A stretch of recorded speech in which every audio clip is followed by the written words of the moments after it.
Hey everyone, hope you're having a good day. This video is going to be a Q&A video that a lot of you have sent in some questions, so thank you very much, and I am more than happy to answer them. And this is a nice flat section of the trail where I can walk and talk, and we can walk along this beautiful river that's flowing right beside me. So perfect day and opportunity to answer a few questions.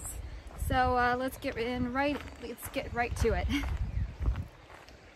So here we go. Do I do any particular stretches every day, and if so, which ones? Yes, I do stretch every day for sure. It's a good thing to do out here.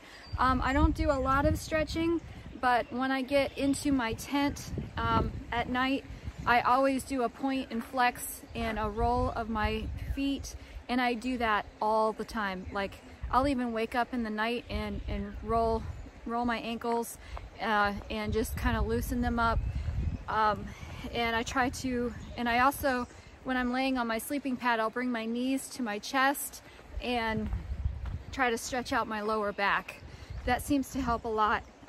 Yes, I stretch every single day and multiple times in the evenings whenever I can. What I also do, which is pretty helpful, what seems to be helpful for me at least, is I'll put my gear into my pack, and then I'll put my pack under my feet while I lay down on my sleeping pad so that my feet are elevated. And I will lay there for a while before I go to bed. So it's nice to do some stretches and to elevate your feet. Am I hiking alone? Yes, I am. I'm doing this solo. I prefer to hike alone just because I like to change up what I do every day. I don't like to, I think there's a lot to be said to being a part of a family, and that's great, but you do have to kind of go at the pace and the agenda of the whole group.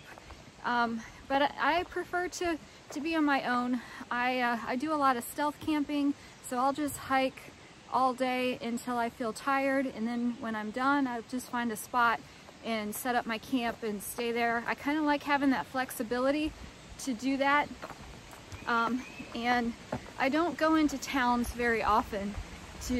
I'm kind of on a budget, so I don't like to spend a whole lot of money in towns. And usually with a tramily, you have to stop. I'm gonna get across this creek.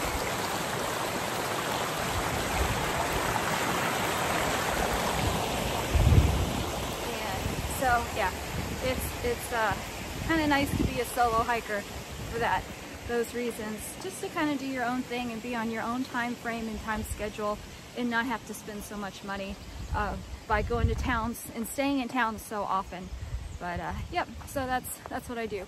Why have I done this trail for the second time and not done the PCT or CDT? That's a good question, and I get that question a whole lot.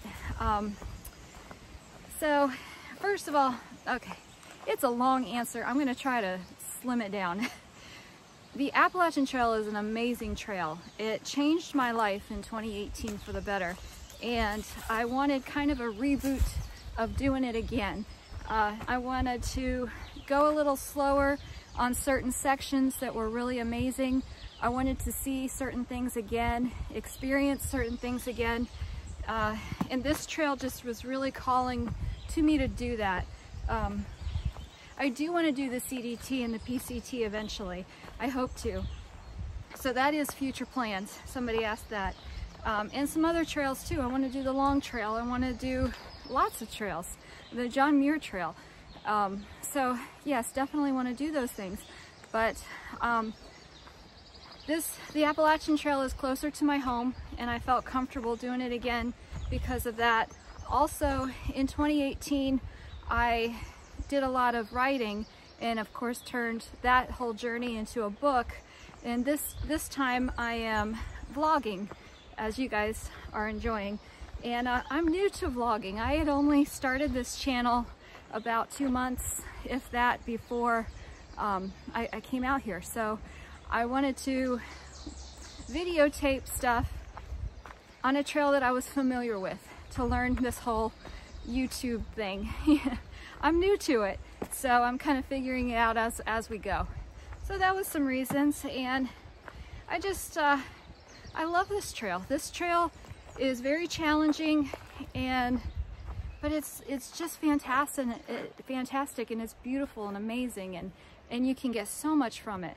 And I really wanted to experience it again. So that's some of the reasons that I wanted to do this again. Someone asked, what is the most challenging and most beautiful section of the trail? And that would be the whites. I'm really looking forward to getting to the whites. I'm getting pretty close to getting there. The views in the mountains, in the White Mountains, are spectacular. One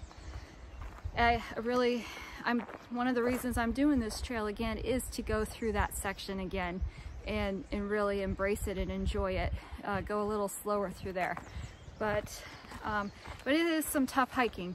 It's a lot of straight ups and straight downs and some technical trails, going over some boulders.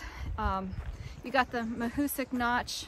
That's known to be one of the most challenging miles. It's 1.2 miles of these humongous boulders that you kind of have to navigate through, and it's a challenge. It's going to slow you down some, so that's pretty challenging. Somebody asked about vitamins. Am I still taking vitamins on the trail? Yes, I sure am. I am a big advocate of vitamins. I think they really help, and I am still taking them almost every day. I take all the ones that I started with, and I've added magnesium to it. So that's moringa, turmeric, zinc, take that with food though, acetylcholine, and magnesium. The magnesium is really helping with cramping when you get depleted with electrolytes. I was getting a lot of cramping in my joints, and especially my hands at night. So I've added an electrolyte supplement recently to my food. And I put that in my water, and I'll have a 1.5 liter of electrolyte water, and I usually do that every single night. So that's been helping a lot too. Because it's getting warmer, you're sweating a lot, and so that's been helping. So when I take the electrolyte supplement, it's just a Propel packet, and the magnesium, I haven't had any cramping problems at all. So that's been helpful. Gear, has there been any gear switches that I have done? Not a whole lot that I've added, but a bunch that I've taken away. I do have a gear video up on that, but I'm carrying very minimal stuff, very minimal clothing. This is it, and I've got a puffy jacket, and I've got a kind of a windbreaker rain jacket. But that's pretty much all I wear is what I've got. Let's see, have I changed anything significant?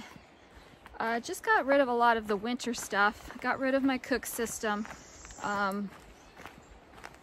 But no, everything I've started with, I pretty much still have. Nothing significant that I've added to my supplies. Someone asked, what advice do I have for future thru hikers? Good question. Goodness, where do I start? Do your shakedown hikes. Do those shakedown hikes and get rid of stuff. Get rid of the weight. Get rid of as much as you can before you start. Also know that it is a mental challenge out here, and that's for everybody. One way or another, you're going to be mentally challenged. It's very physical, of course, but you know, physical stuff is easier to handle because, you know, if you're sore, if you're tired, you slow down, you take it easy, take a 0 day or a Nero day. You know, it's easier to identify and fix the physical challenges, but the mental struggles, you don't know when those are going to come on, and you don't know what it's going to be. I honestly did not have a clue or an idea that I would be so homesick on this hike. It's gotten significantly better. I am well into my hike now, and but the first half of this trail was a challenge, and it was tough not to want to go home, not to want to be home. And for that reason, I'll tell you this, I Matt, my husband, was going to come and visit me throughout the trail multiple times just to see me and support me. But by my choice, I had him not come to visit because I knew that I would be too tempted to want to go home, and it would be too difficult for him to leave. So he has not come to visit me at all while being on the trail. And that's something you have to identify out here. You don't know what you're going to be going through, whether it's going to be someone, you know, that you lost that you have to get over, a bad relationship, or something traumatic that happened to you, or, you know, there's so many reasons and things that you process out here, and you have so much time. And, you know, the trail provides, of course, they give you this opportunity to get over and work through, process stuff, and whatever you got going on in your life, you're gonna think about it and hopefully come to peace with it and put it behind you one way or another.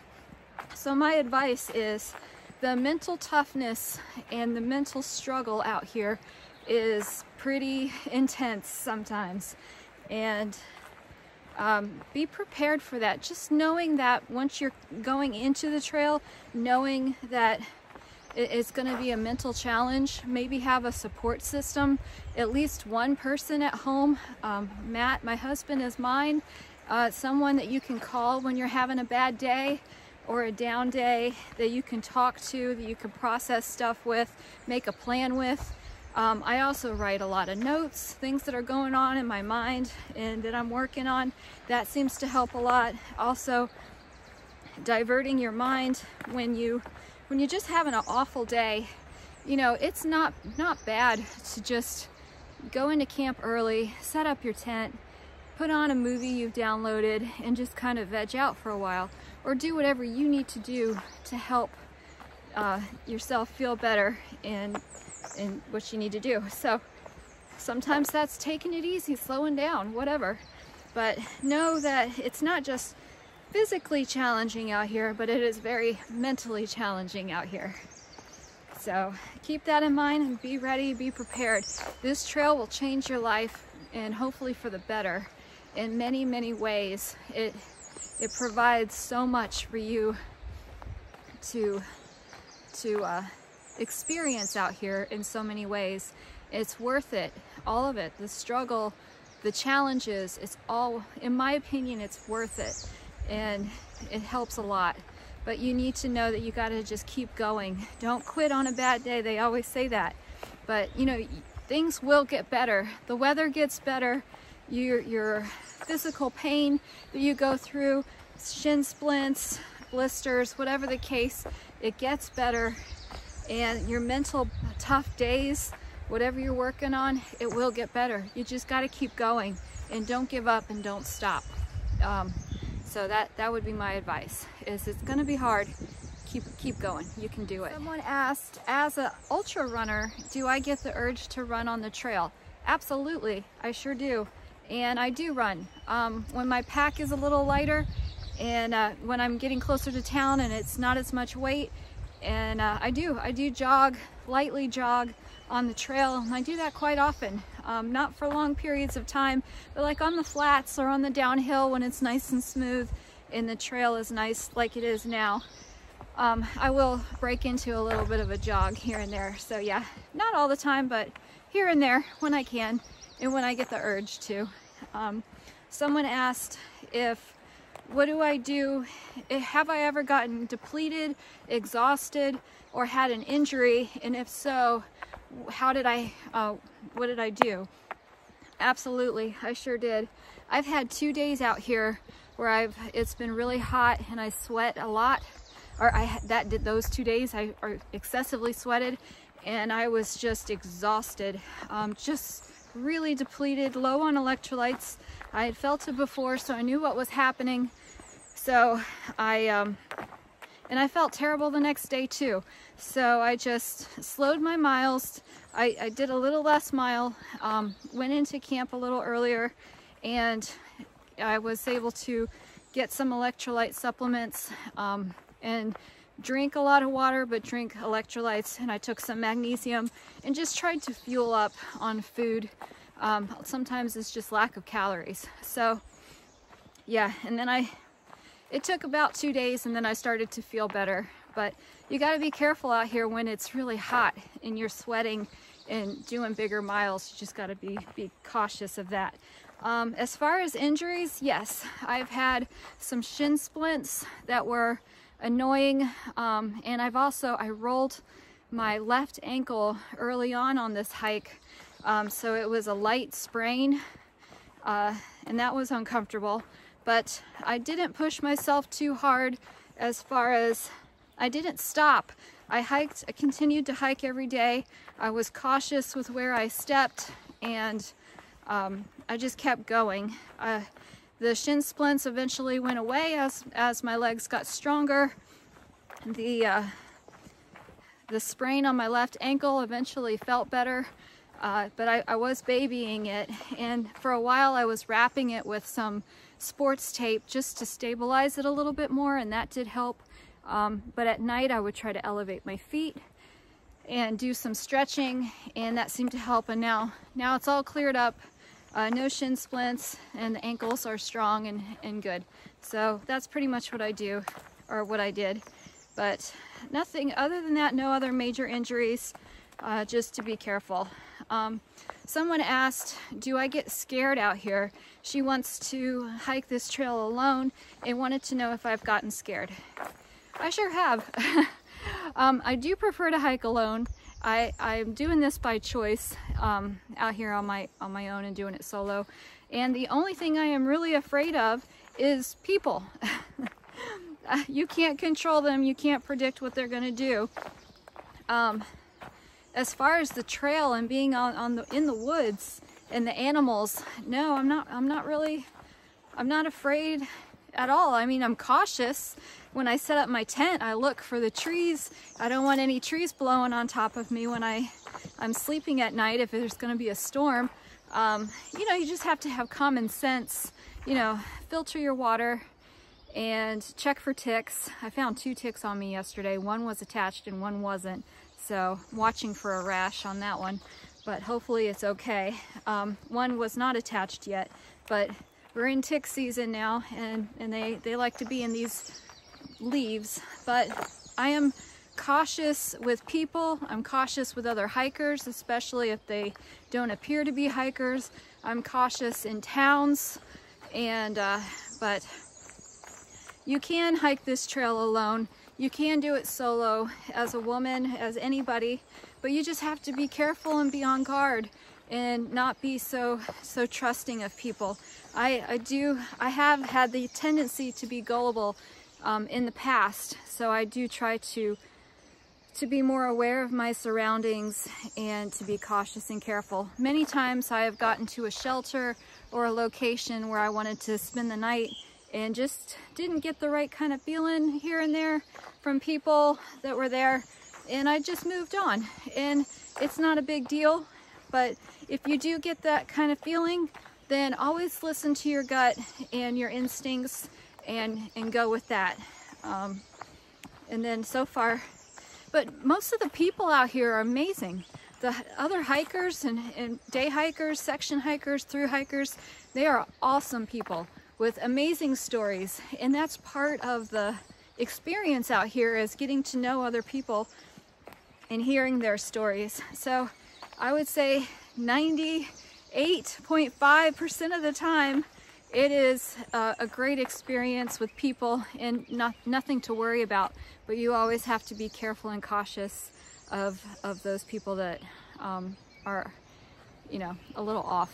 But yeah, that's the only thing I'm really afraid of out here. Of course, I'm careful going down the technical parts of the trail to be cautious with slipping on a rock, because it does rain and the rocks get really slippery out here, and you just have to be careful. Falling is a big risk out here for hikers. So, and then and you know, filtering your water so you don't run into giardia issues and stuff like that. But yeah, that would be the main things that I'm cautious and careful about.